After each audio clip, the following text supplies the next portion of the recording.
kasi na dumating ang Aldab, yun yung panahon na sobrang depressed ko kasi kamamatay lang ng mommy ko. Hindi talaga ako madaling mapangiti ng mga panahon na yun. Pero nung dumating sila, ayun, parang unti-unti nawala yung depression ko, na-overcome ko yung depression. Ba't ako bibitaw kung sila yung tumulong sa akin para maging masaya ulit, diba? September 28, I lost my firstborn son. During that time, I was also 6 months pregnant. Naging happy pill ko lang silang dalawa. Aldab, Kalye Serye.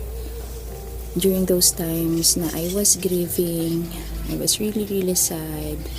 Pero dahil sa kanila, especially to Alden and Maine, I was able to at least kahit 25-30 minutes every day, napapasaya nila ako.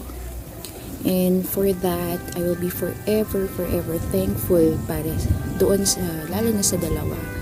Kasi they really touched me. At hanggang ngayon, talagang thankful ako sa kanila. Aldab is my happy pill. Manood lang ako ng mga pinapost na video sa timeline ni May natin. Alden, wala na, masaya na ako ulit. Pag tinignan mo silang dalawa, bumabalik ka eh. Pag nakita mo sila, okay na naman eh. Okay na ulit. I was mourning the death of my sister. Although 2013 pa siya namatay, parati ako malungkot. Tapos umiiyak ako sa restroom ng office. Malaking tulong siya kasi mas lamang na yung parati akong masaya, tawa ng tawa, kaysa sa lungkot.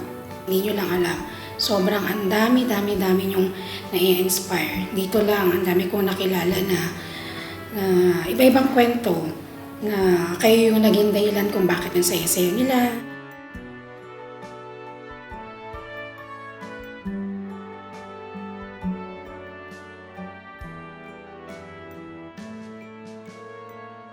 For Maine and Richard. For Richard and May. For Maine and Richard. For Maine and for Richard. Richard and Maine. For Maine and Richard. For Richard and Maine. Richard and Nico May. This is for May and Richard. For Maine and Richard. For Maine and Richard. For Nico Maine and Richard. Love you both. LW. Forever na to, I love you both. I will always stay